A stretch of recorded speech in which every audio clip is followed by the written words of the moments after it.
everyone. Can you see and hear me? Please let me know in the chat box.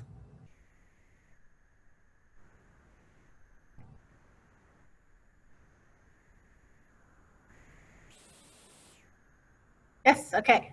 Hi, Joseph. My name is Chantel Henderson. I am the Indigenous Programs Outreach Coordinator for the First Nations Waste Minimization Program at the Green Action Center. Welcome. So today is the last webinar of our RISE webinar series, the Northern Schools Recycling Support with Christa Rust and Savini Jayasinghe. Today is Thursday, May 21st, 2020. So as you may or may not know, the RISE webinar series arose out of the cancellation of the RISE 2020 Teachers Conference that was originally scheduled for this week, but was canceled due to the pandemic. So we decided to ask some of our speakers from our conference to do an online webinar, and the series was birthed. So that is why we're here today. So I just want to give a heads up that as a participant and to avoid distractions and background noise, we've muted audio and video for attendees. So if you have any questions, please direct them to the chat box. Beth is my co-host, and she will be reviewing any comments, questions. If you have any technical issues with audio or video, please let her know. Beth, you want to introduce yourself? Sure. Hi, everyone. It's Beth. Chantel's already covered this about posting your questions and comments in the chat room, but I just want to flag again that when you go into the chat at the bottom, you'll see that there's a 2 and colon, and then there's a drop-down menu. So if you can make sure that you're sending it to all panelists and all attendees, and that way everyone sees it. Unless, of course, you don't want everyone to see it. Thanks.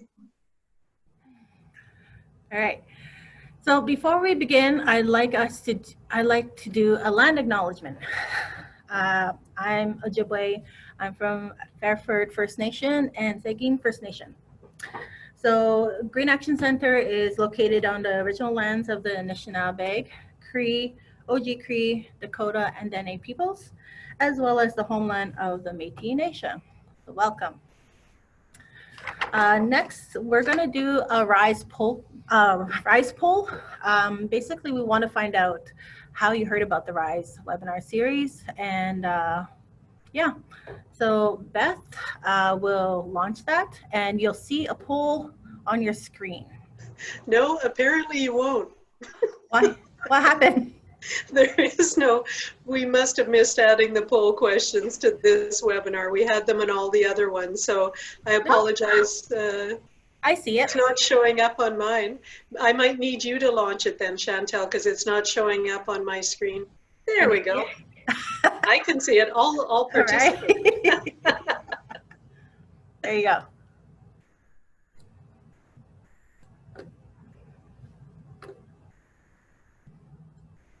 Oh, and just if you're wondering that there's 4 questions, you just use the bar along the side, grab it with your cursor, and slide down to get to the 4th question.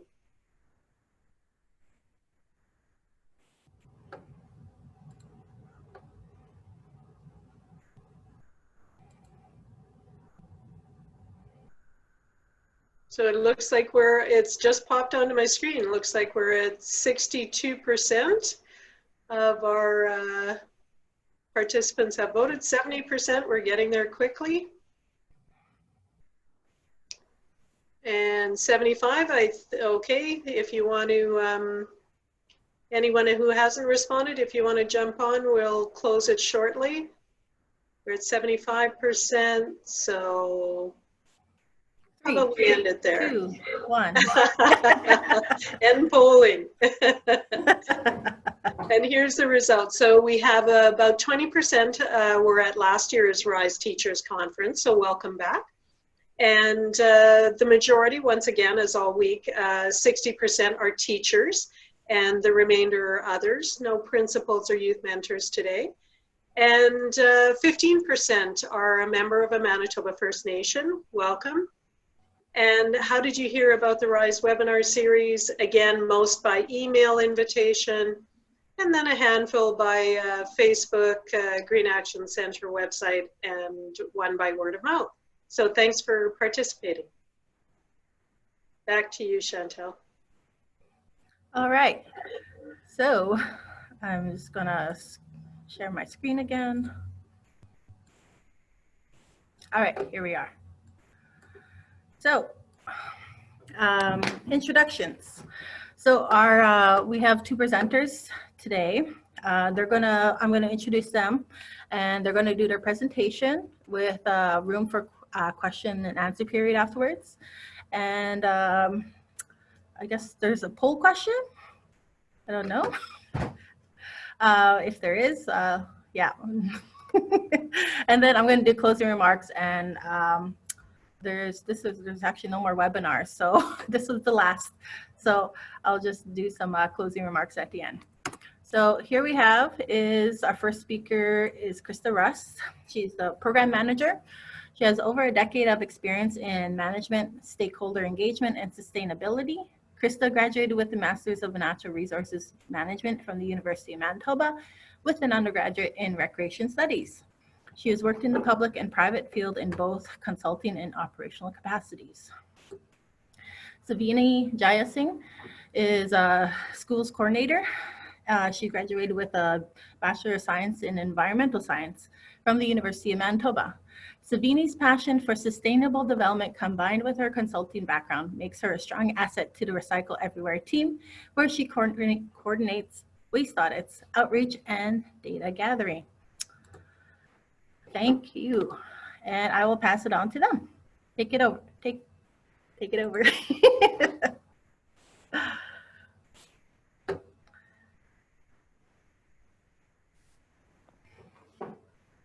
It says the host has stopped my video. Uh-oh. See. Let's get that. Oh, there you go. It's working. Perfect. And then I'll start our presentation. Perfect. Can everyone see my screen? Yep, looks good. Perfect. So just as Chantal had just mentioned, please use the chat box as we have a question and answer period at the end, and that way you can keep track of your questions as we go. So just to go over what we will be talking about today, first we're going to talk a little bit about CPCRA and what we do, followed next about what recycling in Manitoba looks like. Then we're going to talk about the obstacles to recycling specifically in northern communities, followed by the Backhaul Project, which is a success story as to how we've overcome obstacles. And then lastly, we're going to talk about how we can help you. We really want to emphasize that we're all in this together and that we have resources available to work together. So just to introduce myself, I'm Savini. I'm the Audit and Schools Coordinator for CPCRA. And my co-host, Christa Rust, is the Program Manager for CPCRA. Thanks, Sav. I'm just going to take a quick moment to say hi and thank you to everyone for joining us today. We all find ourselves in a very unusual time and perhaps place. Welcome to my dining room. I myself am obviously working from home. I'm also playing the role of teacher to my soon-to-be 9-year-old daughter. So if there's the occasional sound coming from my end, I apologize. The all mute option was not an option for me today. I'll just add a little bit more about my background in the context of this project. So Chantal mentioned I have my master's in natural resource management. I had the pleasure of doing my thesis with the Scottsdale Independent First Nation, or Shoal Lake 39. When doing that, I had the opportunity to live and work on reserve over the course of a year. After completing my master's degree, I also had a unique experience in moving to Fort McMurray, Alberta, and beginning work with the Mikisew Cree First Nation. I did come full circle and come all the way back to Manitoba, which I call home, as a result of a job with the International Institute for Sustainable Development, where I worked in close partnership with the Assembly of Manitoba Chiefs. So I say that all to indicate that our team, as a result of the experience within, has context and understanding of issues within the North and barriers. And we want to ensure that when we work together with communities and other partners, that we are working to create sustainable partnerships in northern and remote communities. So we take all factors into account and really promote the idea of starting small and learning by doing. Mm-hmm. So thanks, Sav, and I'll give it back to you there. Thanks, Christa. So just to talk a little bit about us, so we're the Canadian Beverage Container Recycling Association, and we were founded in 2010. Specifically in Manitoba, our program is referred to as the Recycle Everywhere program, where we focus specifically on recycling empty beverage containers. So that's stuff like PET plastic bottles, aluminum cans, glass bottles, cartons, and juice boxes. So with our Recycle Everywhere program, we focus on providing recycling bins throughout the province in order to make it as convenient as possible for Manitobans to recycle. Our bins and resources have been are throughout Manitoba in schools, offices, public spaces, streetscapes where there are over 70,000 bins. And when our program started back in 2010, we had a 42% recovery rate, whereas in 2018, we had a 69% recovery rate. So we have seen an increase in recycled beverage containers. And we specifically talk about these percentages because our goal is based on a government mandate with the province to reach a 75% recovery rate. Chantel, if you would like to share the Follow Your Beverage Container video, that would be great. I'll just stop share for right now so that we can do that.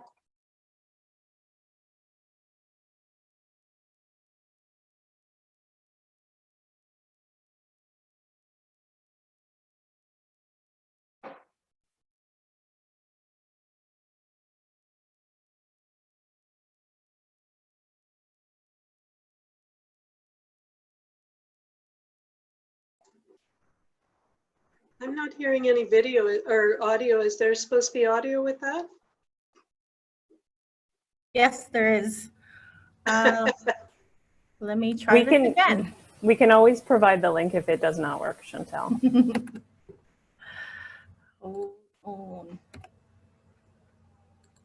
We'd had such good luck this week with our other videos working. Maybe we got too confident. All right, new share. Here we go. Hold on. I'm going to share computer sound. I think that's what I need to click. Yeah, I think that's it. Yeah. Containers are sorted by. Yeah. Your empty beverage containers have incredible potential. Hear it now? As long as they don't end up in a landfill. Yeah, all good. Their journey begins as soon as you put them in a blue bin and continues to a material recovery facility where the containers are sorted by material type. Cans are shredded, melted down, and cast into ingots. The ingots are then pressed into sheets and rolled into coils. These rolls are sent to manufacturers where they're turned into new aluminum cans or used for bicycle parts, car parts, and more. Cartons and juice boxes are put into giant blenders filled with water so the paper can be separated from the plastic and aluminum. The plastic and aluminum mixture is turned into lumber-like or construction materials. The paper pulp can now be sold to paper or tissue mills or is pressed on a wire screen and heated so it can dry and be turned into rolls. The paper is turned into things like cardboard boxes, tissues, and more. Plastic bottles are sorted by color, washed and chopped into flakes. Then the pieces are sorted again using a flotation process. Finally, they're melted down into pellets or squeezed into strands, which are spun into fiber. The pellets or fiber is turned into new plastic bottles, clothing, sleeping bags, and more. Glass is broken down or crushed into tiny pieces called cullets.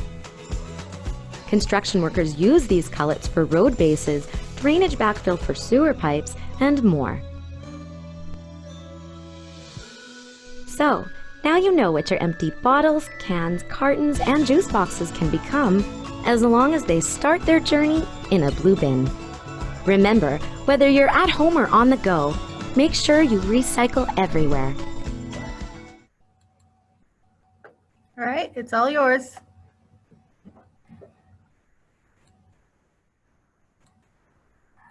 According to a random survey I found online, to me. Perfect. Oh. Oh, there we go. Perfect. Thank you.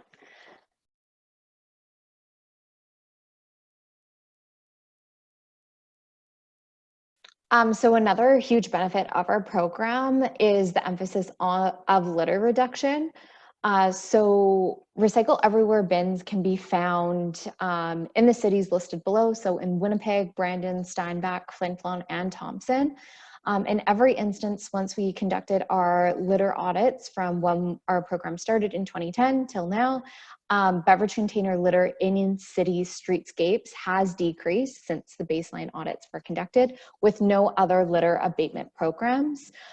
So another part that we'd really like to stress is decreasing litter is great, but more importantly, by having Recycle Everywhere bins out there rather than just garbage bins available, is that we're able to divert those materials away from the landfill. So why do we recycle? I know it's a bit of a loaded question. Essentially what we're trying to do is decrease our stresses on the Earth's environment. And it's really important to note the differences in the timeline. So if you look at the beginning of the timeline for organic, so stuff like paper towels, orange peels, banana peels, apple cores, those all take within 2 months if they were to just sit in the landfill. And then when we look at the other side of the spectrum, once we're looking at beverage containers, they take a very, very long time to break down in the landfill. So an aluminum can, 80 to 200 years, a plastic beverage bottle, 500 years, glass and polystyrene, 1,000,000 years. So it's crazy to think that we won't even be around, but our garbage will be here.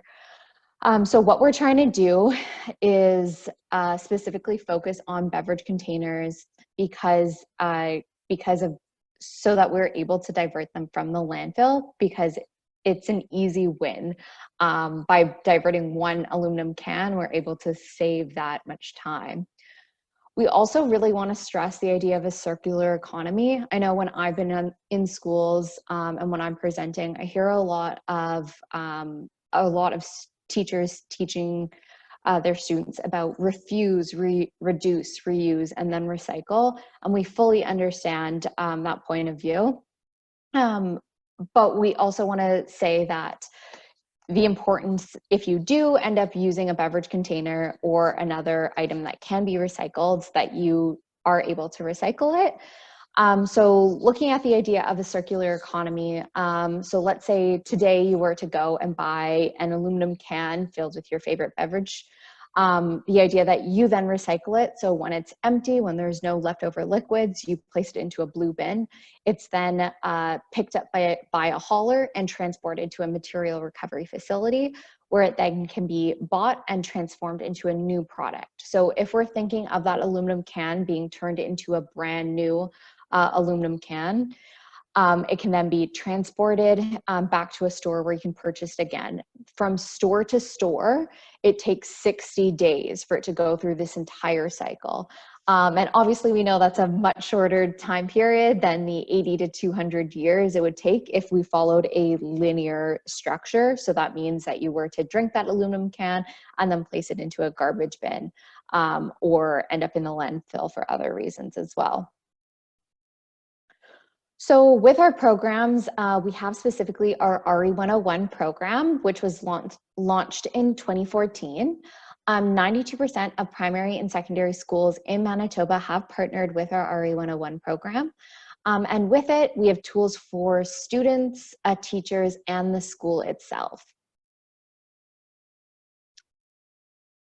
So we want to take a little bit of time just to get to know you specifically so that we can cater to your questions. In the chat box below, if you could tell us your role and what school you're from, that would be great. We'll just take about 30 seconds to go over that. And no need to be shy, we don't bite.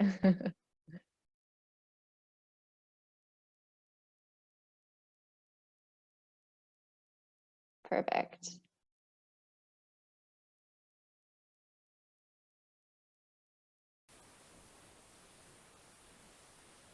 Awesome. Additionally, I'll ask, does your school have a recycling program in place? Even if this is a yes or no answer, we'll definitely take that. Or if you're struggling to get one started, we'd love to know as well.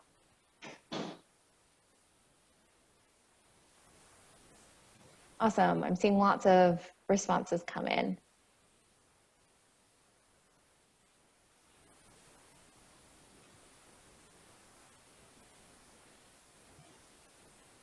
And another obstacle that we fully understand is that we want to know is what prevents your school from recycling. So if you don't have recycling in place, what is your biggest obstacle? And if you do have recycling in place, what was your biggest obstacle that you had to overcome?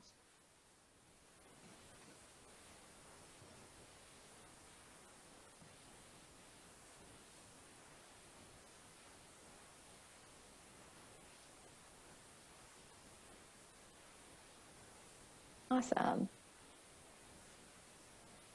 And Christa, I'll pass this over to you now. Thank you, Sav. And I'm just reading the feedback in the chat box, and I'm seeing people saying storage and shipping. So we're going to talk about some of those challenges right away here. So as Sav mentioned, when we launched the RE 101 program back in 2014, it became quite clear that there were barriers that weren't going to be found in the South. A major barrier was no recycling systems in a community.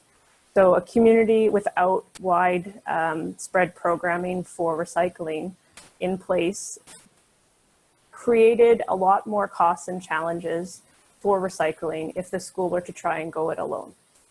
Without recycling in the community, the costs and the logistics of moving recyclable material down to a material recovery facility in the South was also a key consideration and cost.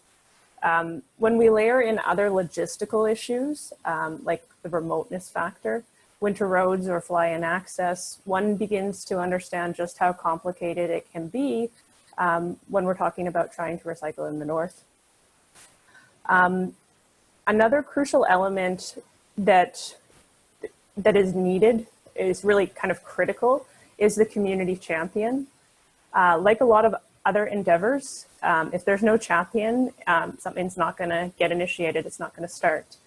There's also a flip side to that too. A champion can be lost. A lot of times you'll have a teacher who is a great champion and perhaps they move on or they retire. So if there's no champion, there's a tendency for things to fall apart. Even with all of these obstacles, we've seen success where we've been able to identify where we can help. Over the past couple of years, our biggest success has really come, though, not just because of what we can provide, but because of partnerships and the identification of solutions.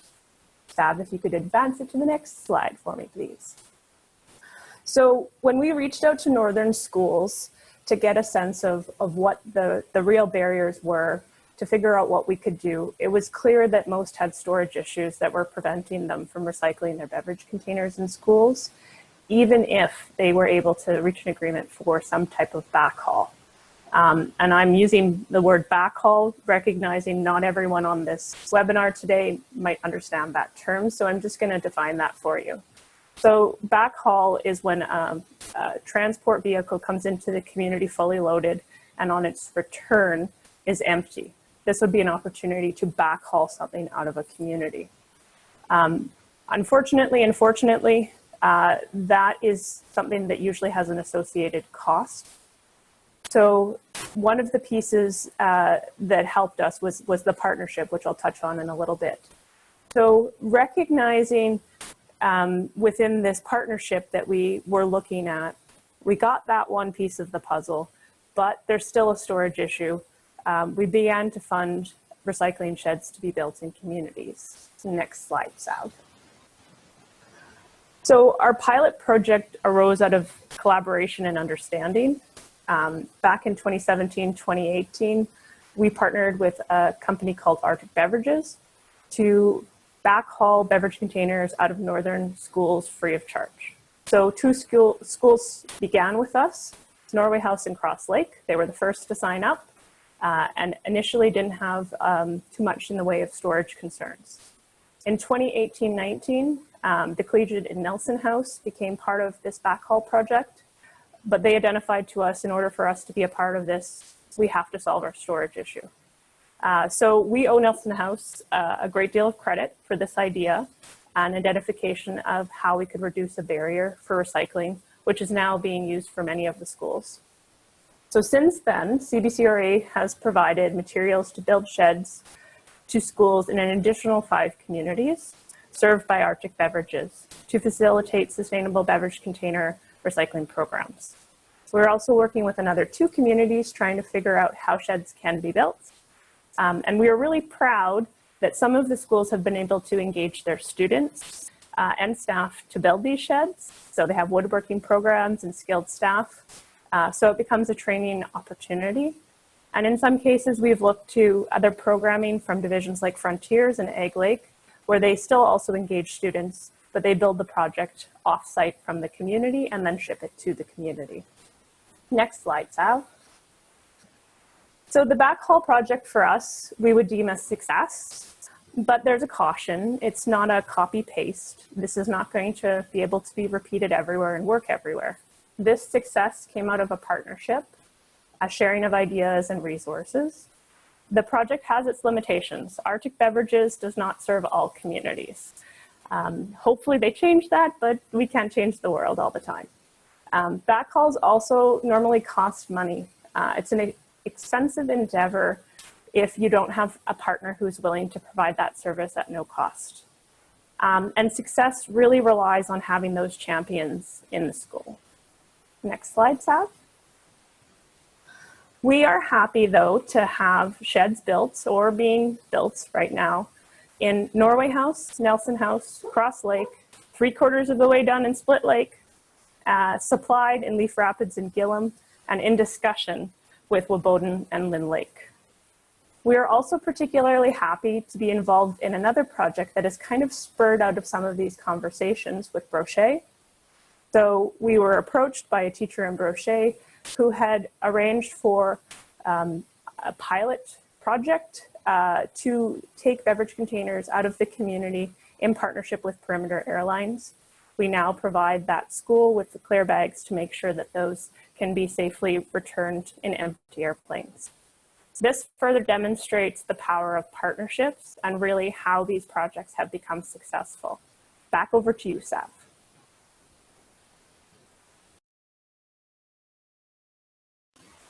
Sav, you're muted. Thanks. Thanks so much, Christa.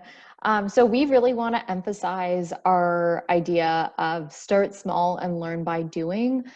We don't want anyone to be overwhelmed with the process of trying to figure out an entire waste management system. And that's part of why we've targeted schools specifically.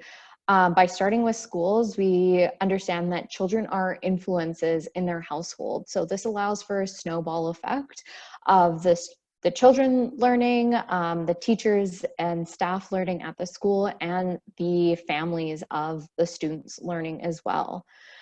We also really want to stress what we call as our grassroots approach. We want to take baby steps, something that's manageable and tangible. We don't want, as we mentioned earlier, we don't want anyone to be overwhelmed or feel daunted by the entire process. This is also part of the reason why we focus specifically on beverage containers. Regardless of age or education or any other factors, beverage containers are very easy to know what they are, and they're also made out of a very valuable materials, which is why it's so cost effective to recycle them. And we also want to talk about the transportation regulations and requirements. So for example, just like Christa mentioned earlier, the Backhaul Project and with sheds, it's not necessarily a copy and paste success story. It doesn't necessarily work for everyone.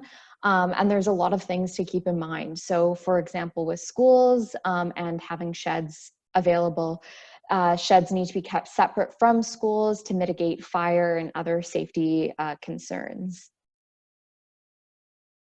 So we offer a wide variety of resources in order for us to help as much as we possibly can. One of which is by offering free infrastructure, so having free bins in classrooms, cafeterias, gyms. Another is by providing free recycling clear bags.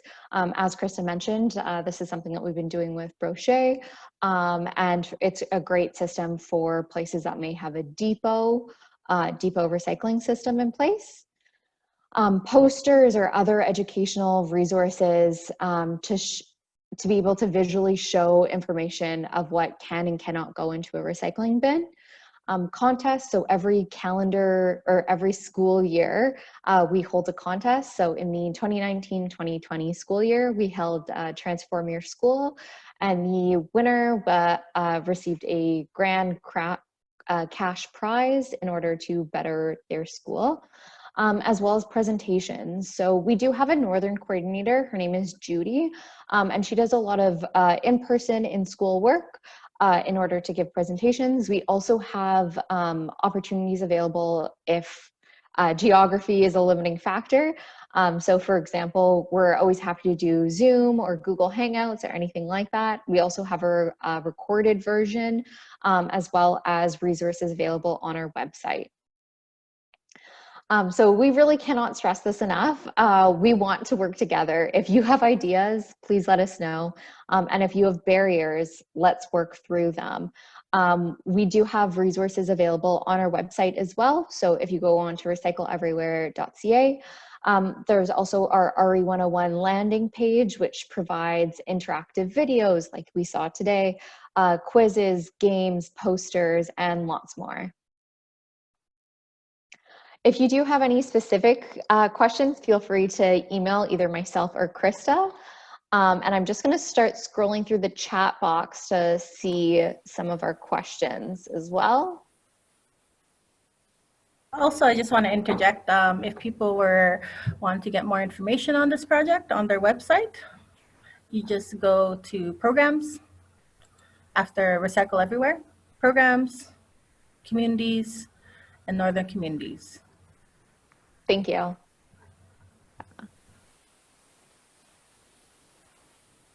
So this is being recorded.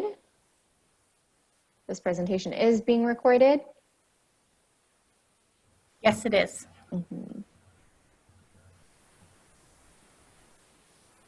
Unfortunately, our program is not available in the Philippines. We are the Canadian Beverage Container Recycling Association, and as of right now, we're primarily in Manitoba, but we're hoping to expand as much as possible.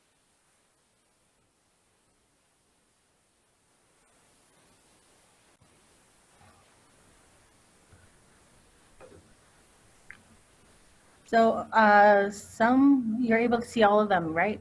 All yeah, I'm just scrolling okay, from great. the beginning to make sure I don't miss anything. And when we send you the recording, everything in the chat room will be displayed, so you'll be able to, cross-reference and reach out. Awesome. Does anyone have any other questions at all? I think I've seen everything in the chat box.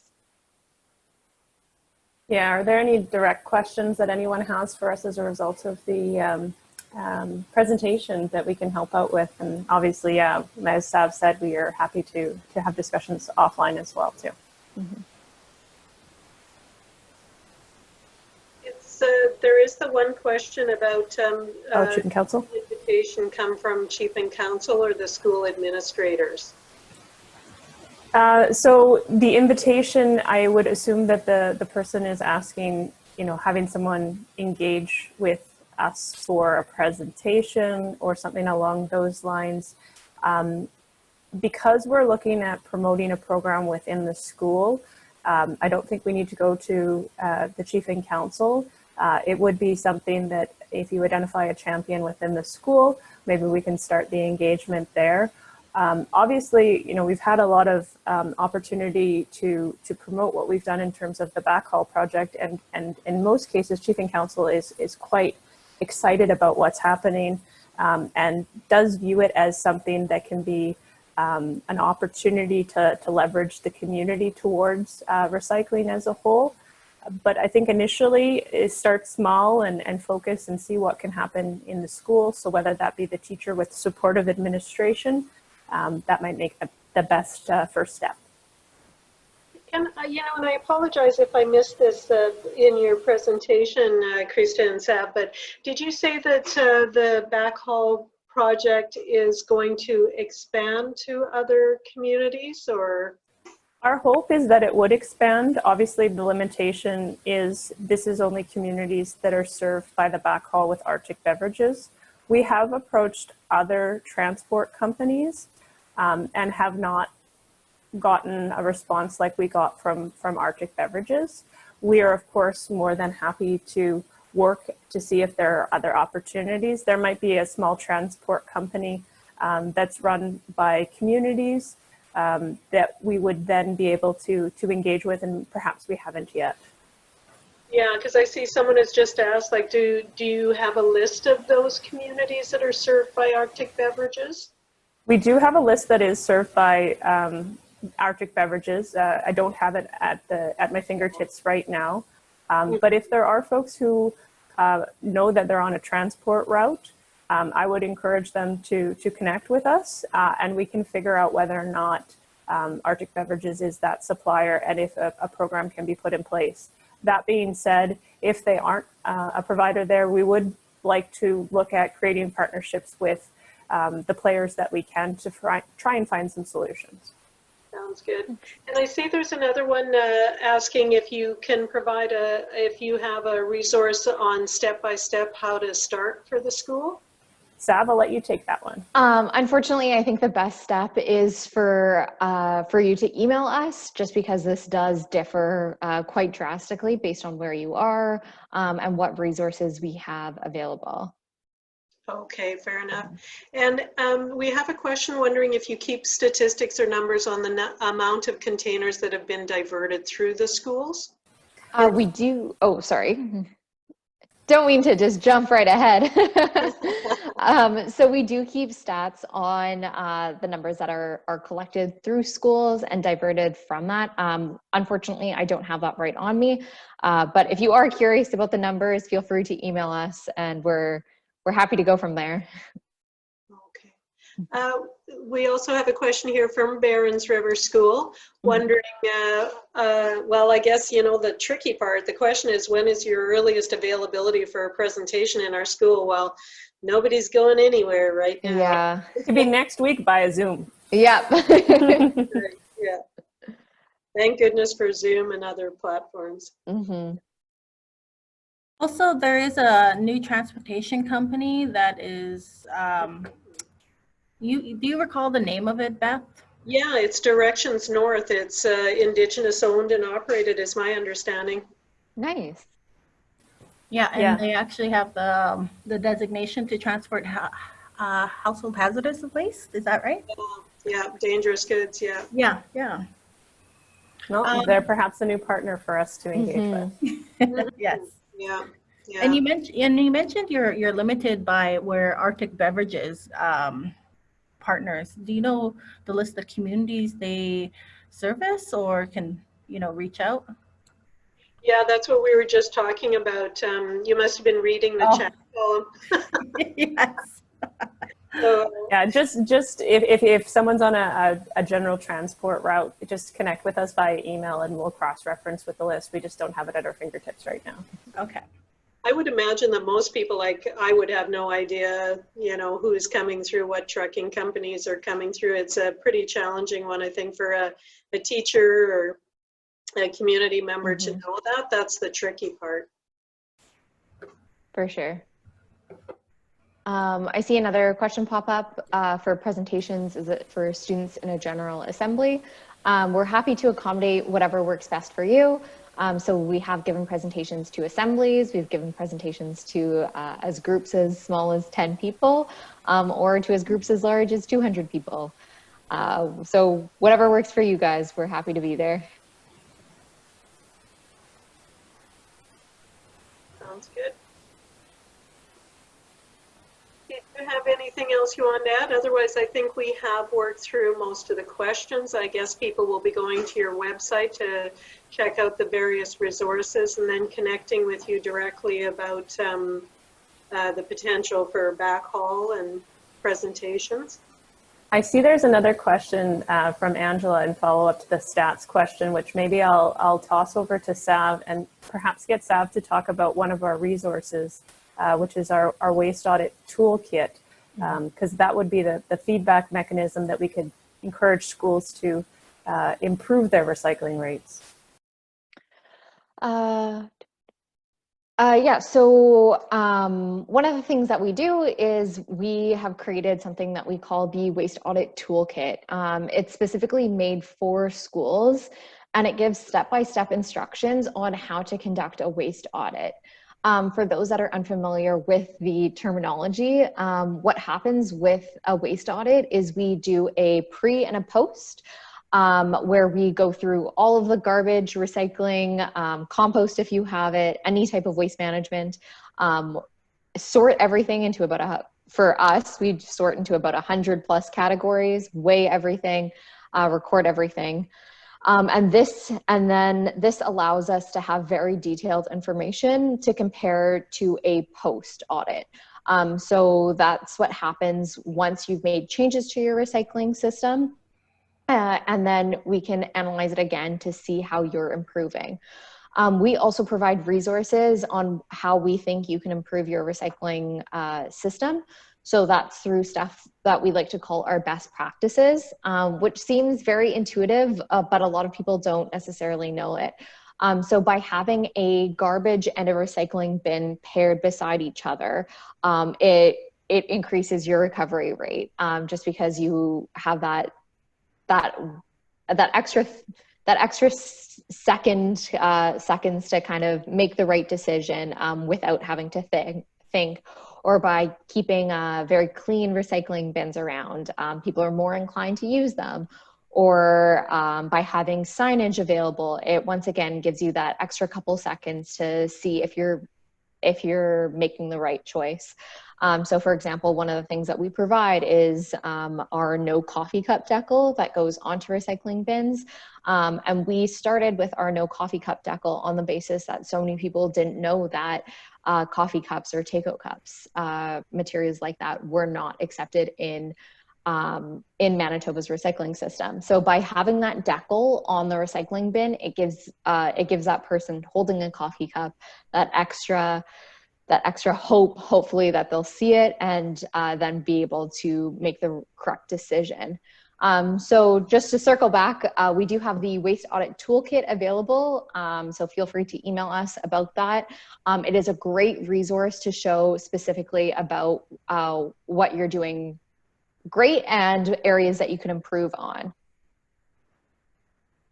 Yeah, so Tim Hortons cups are not accepted. So I see that in the text. Mm-hmm. Yeah, sadly, anything that looks like a paper or a waxy cup has a layer of plastic in it, and right now the technology is not in this province to recycle those properly, as well as a market for it. So. I was going to ask you, I noticed a couple of people mentioned, trying to get students interested and engaged in recycling. Do you have any tips or ideas for that? I think having, like we were talking about, having a champion that really gets enthused about it, that helps bring on students, is a great way. We totally understand that that's not necessarily doable with every single community. I also think that recycling can be very fun. If you go on our website, on our RE101 landing page, there's lots of games, there's lots of videos, there's quizzes. There's a lot of ways to make recycling fun. And for example, when we have contests every year, like our contests are great, not to toot our own horn, but and our prizes vary drastically as well. So I think that's a great incentive to get students excited. We have also, just to add to that, Sav, we have offered like prizing kits. If the location has not had our program before, we often send some t-shirts, pens, highlighters, stickers, the whole deal, just in case there's an opportunity to have a pep rally, get kids excited. We've done some contests where we've actually had the children design t-shirts. So those then were provided to the school as like their Green Club shirts, so that they could really feel like they were making a difference and be proud of what they were doing. So we do have a lot of those ideas and experiences where kids have done that. If you look at our YouTube page, there's a lot of videos from when we first launched this program, because we did a partnership with Global TV here in more or less in southern Manitoba with the communities. But you know, we got to focus on schools where every morning school kids would go around classroom to classroom, collect the recycling and then out of the classroom and mark down how much contamination room 124 had and how much room 305 didn't have, and then go on the announcements and call people out. So there's some pretty clever ways that kids get kind of excited about. And then that would be limited to a certain grade. So it's the grade 4 students. So I don't get to do that till I get to grade 4.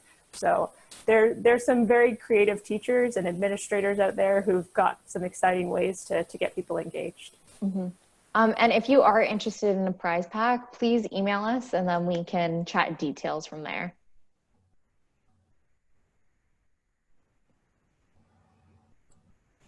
The email is just on the screen above. Yeah, send all your emails to Seth. I can help her out if she needs it, but she's quite capable. Yeah, no problem. If you don't, if for some reason you don't catch the emails that are on the screen, feel free to email Chantel. I put her email address in the chat room a couple of times. Thanks, Chantel. Thanks, Chantel. Yeah. You're welcome. All right. And if there is no other questions for right now, please feel free to email us once you've maybe thought about it a bit. And I just really want to say thank you so much for tuning in today. We really appreciate it, and we're really happy to be here. Yeah, and thank you to all the schools who have been a partner on this project. I saw lots of people hooting and hollering in the chat box, so I think we have some alumni to the Backhaul Project. Yeah, I saw some Norway House. Yeah, so thank you all very much. This would not be a success without the partnership. So. Okay, great. Thank you both for doing a wonderful presentation. I loved it. It was very informative, and there's definitely room for partnerships with First Nation communities around the province who want to get involved, or even just any schools. I provided a link for if there was a couple of queries there about where they could send their recycling if you guys don't service their community. And it's just gov.mb.ca Wastewise Eco Depot. So yeah, and if there is any further questions or they want further information, like Savini said, you can give them a call.